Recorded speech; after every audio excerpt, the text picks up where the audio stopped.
साथियों। आज की इस टॉपिक के अंतर्गत एक बार फिर अपन बात करेंगे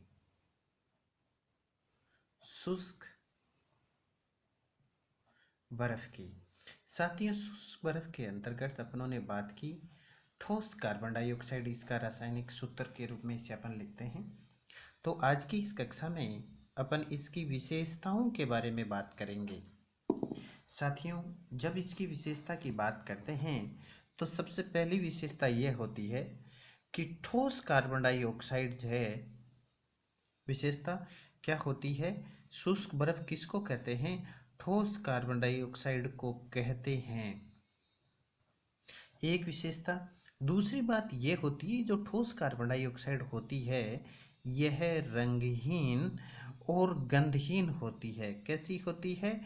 रंगहीन और कैसी होती है? गंधहीन होती है। कौन? ठोस कार्बन डाइऑक्साइड। साथियों, इसके अलावा फिर अपन बात करते हैं ऊर्ध्वपातन की। साथियों, यह वायुमंडलीय दबाव पर सीधे ठोस गैस अवस्था में परिवर्तित हो जाती है। बहुत महत्वपूर्ण बात है साथियों, यह वायुमंडलीय दबाव पर सीधे ठोस से गैस अवस्था में परिवर्तित हो जाती है। वायुमंडलीय दबाव पर साथियों ठोस से सीधे गैस अवस्था में, यानी थोड़ा सा ही साथियों अपन बात करते हैं वायुमंडलीय दबाव पर, इस या ताप पर।